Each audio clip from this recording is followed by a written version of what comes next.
Target बनाकर ऐसे संतों को धराशायी करने का प्रयास किया जा रहा है। संत आसाराम जी बापू हैं और आज उनके ऊपर कई बार पहले भी आरोप लगाए गए, क्लीन चिट मिली, लेकिन इस बार जो आरोप लगाया गया, 3 साल हो गए हैं वो जोधपुर की जेल में हैं। अभी तक उनकी 80 वर्ष की उम्र है, बेल चेयर में आ चुके हैं वो। आपको क्या लगता है?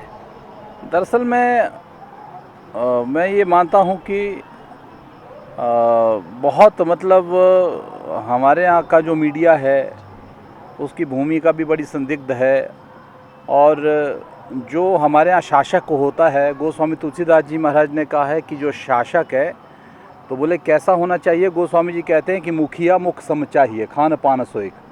गोस्वामी जी कहते हैं कि जो मुखिया है उसका स्वभाव मुंह की तरह होना चाहिए। एक मुंह रोटी खाता है लेकिन सारे शरीर के सारे अंगों को पुष्ट करता है। तो मुझे तो ऐसा लगता है कि जो शासक होना चाहिए हमारे देश का, तो ऐसा होना चाहिए कि सबके मतलब कहने का जो मेरा तात्पर्य है, सबके भले के लिए काम करे, सबके भले के लिए सोचे। और ऐसा नहीं है कि प्रतिशोध की भावना से काम करो और लोग जो है लोगों को। और दूसरा क्या है, ये नारायणी तो सबसे आसान है किसी भी व्यक्ति पे आलांछन लगाना या फिर उसको बदनाम करना। और दूसरा क्या है कि आप सब जानते हैं कि अनादिकाल से संत महात्मा इस भारतवर्ष की आत्मा रहे हैं। और हमारे जो मतलब युवा से लेकर वृद्ध तक जो हमारे जो समाज के लोग हैं, संतों के प्रति एक निष्ठा है। और अगर उन सबको नास्तिक बनाना है तो उनके जो आधार हैं तो उस पर आप चोट करो, उनको बदनाम करो, और सारी जो आने वाली जो पीढ़ियां हैं वो जो है नारायण, उनको ऐसा लगेगा देखो संत ऐसे हैं तो उनकी जो है आस्था खत्म होगी। और वो आस्था केवल संत के प्रति नहीं होगी, वो धर्म के प्रति होगी। तो आज आप देखो कि जिस तरह से ये पूरे भारत में हो रहा है, जिन जिन संतों पे आरोप लगे हैं वो एक भी आरोप सिद्ध नहीं हुआ।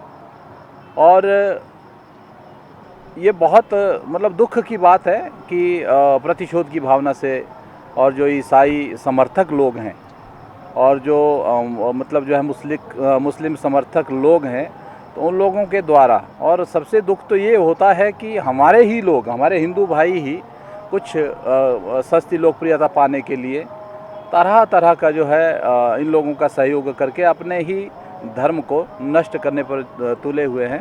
तो थोड़ा बहुत दुख होता है। और ये तो सबसे आसान है कि किसी पर भी आप आरोप लगा दीजिए और जो भी भले लोग हैं वो सब जो है अपनी इज़्ज़त की वजह से कि कहीं ऐसा ना हो कि हमारी इज़्ज़त ख़राब हो, पीछे हट जाते हैं।